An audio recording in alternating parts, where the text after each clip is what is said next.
Hello friends अस्सलाम वालेकुम welcome to सल्गस kitchen. इनकी நம்ம ரொம்பவே சூப்பரான சிக்கன் மஞ்சூரியன் எப்படி பண்ணுறதுன்னு தான் பார்க்க போகிறோம். கடைகள் ஹோட்டலுக்கு போனாலே நம்ம வாங்கக்கூடிய ஒரே ஒரு ரெசிபி, எல்லாருக்குமே ரொம்பவே பிடிச்ச ரெசிபினா சிக்கன் மஞ்சூரியன் தாங்க. இது நம்ம வீட்டில் செய்யும்போது அது சதக்கறியாக வாங்கணுமே அப்படின்னு நினச்சிட்டு நம்ம நிறைய தடவை செய்கிறத மிஸ் பண்ணிடுறோம். ஸோ எலும்பு கறியோடு போட்டு சிக்கன் மஞ்சூரியன் எப்படி பண்ணுறதுன்னு தான் பார்க்கலாம். டேஸ்ட்டு வேறு லெவலாக இருக்கும். நீங்களும் ட்ரை பண்ணி பாருங்கள். மஞ்சத்தூள் உப்பு எல்லாம் போட்டு நல்லா கழுவி சுத்தம் பண்ணி வச்சுருக்கேன். 1/2 கிலோ சிக்கன் எடுத்திருக்கேன். எலும்பு கறியாக எடுத்திருக்கேன். 1/2 டேபிள் ஸ்பூன் மிளகுத்தூள், தனி மிளகுத்தூள் போடுங்க.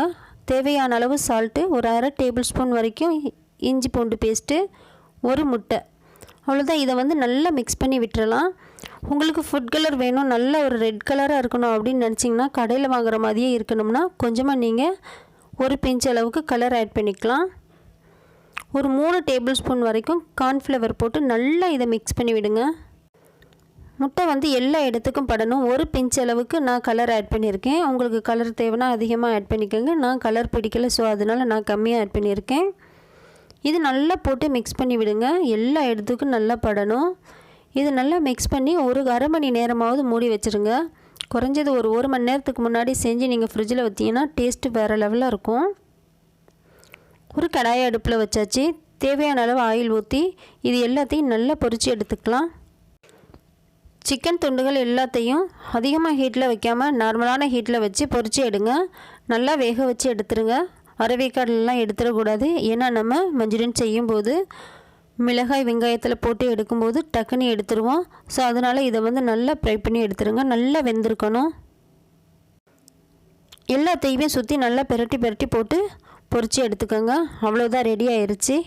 இதை நல்லா ஆயிலை எடுத்துருங்க. உங்களுக்கு ஆயில் இருக்கக்கூடாது அப்படின்னா ஒரு டிஷ்யூ பேப்பரில் இதை எடுத்து போட்டிங்கன்னா ஆயில் எதுவுமே இருக்காது நமக்கு. இன்னொரு கடாயை அடுப்பில் வச்சு ஒரு 5லேருந்து 10 பல் பூண்டு வரைக்கும் குட்டி குட்டியாக கட் பண்ணி போடுங்க. நச்சு போட்டுறக்கூடாது. இஞ்சியே ஒரு பீஸ் எடுத்து அதையும் குட்டி குட்டி பீஸாக கட் பண்ணி போடுங்க. நச்சு போட்டிங்கன்னா டேஸ்ட் நல்லா இருக்காது. இந்த மாதிரி கட் பண்ணி போட்டால் தான் நல்லாயிருக்கும். பெரிய வெங்காயத்தை பாருங்கள், இந்த மாதிரி குட்டி குட்டி பாக்ஸ் மாதிரி கட் பண்ணிக்கோங்க.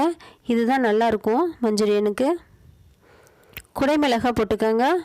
நான் ஒரு குடைமிளகாய் எடுத்திருக்கேன். இதில் ரெட் கலரு, எல்லோ கலர் இது எல்லாமே இருக்குது. ஸோ எனக்கு அது கிடைக்கல, நான் க்ரீன் கலர் மட்டும் யூஸ் பண்ணியிருக்கேன். இந்த மாதிரி பண்ணும்போது red colour, yellow colour, green colour எல்லாமே சேர்ந்தால் தான் கலர்ஃபுல்லாக நல்லாயிருக்கும். தேவைக்கேற்ப சால்ட் ஆட் பண்ணிக்கோங்க. ஆல்ரெடி நமக்கு சிக்கன்லேயும் சால்ட்டு போட்டிருக்கோம். அதனால் கொஞ்சம் கம்மியாகவே ஆட் பண்ணிக்கோங்க. குக் பண்ண விட்டுறாதீங்க. சோயா சாஸ் யாருக்கெல்லாம் பிடிக்கும்னு தெரியாது. சோயா சாஸ் சில பேருக்கு பிடிக்கல அப்படின்னா 1 டேபிள் ஸ்பூன் ஊற்றிக்கோங்க. ஆனால் 1/2 கிலோ சிக்கனுக்கு குறைஞ்சது 3 டேபிள் ஸ்பூனாவது ஊற்றணும். அதே அளவுக்கு டொமேட்டோ சாஸ் ஊற்றிக்கோங்க. 3 table spoon soya sauce, 3 table spoon tomato sauce. இது எல்லாத்தையும் போட்டு நல்லா மிக்ஸ் பண்ணி விடுங்க. வேக விட்டுறாதீங்க, கொதிக்க விட்டுறாதீங்க. வேக விட்டு கொதிக்க வச்சிட்டாலே இதோட டேஸ்ட்டு மாறி போயிடும். இதுக்கு காரத்துக்கு மிளகுத்தூள் மட்டும்தான் போடணும். எக்ஸ்ட்ரா காரங்கள் ஆட் பண்ணிடாதீங்க, நல்லாவே இருக்காது. அவ்வளோதான். நம்ம பொரித்து வச்சுருக்க சிக்கன் துண்டுகள் எல்லாத்தையும் போட்டு நல்லா கிளறி விடலாம். இது எல்லா இடத்துக்கும் படுற மாதிரி நல்லா சிம்மில் வச்சுட்டு கிளறி விடுங்க. இது எல்லாத்தையும் நல்லா பெரட்டி விட்டு கிண்டி விடணும். அப்போ தான் அந்த டேஸ்ட்டு நமக்கு கரெக்டாக வரும். அவ்வளோதான் ஃப்ரெண்ட்ஸ், ரொம்பவே சூப்பரான சிக்கன் மஞ்சூரியன் எலும்பு கறியோடு போட்டு செஞ்சாச்சு. இந்த வீடியோவை நீங்களும் ட்ரை பண்ணி பாருங்கள். பிடிச்சிருந்தால் லைக் அண்ட் ஷேர் பண்ணுங்கள். முக்கியமாக நம்ம சல்கஸ் கிச்சன் சேனலை தொடர்ந்து ஃபாலோ பண்ணுங்கள். தேங்க்யூ.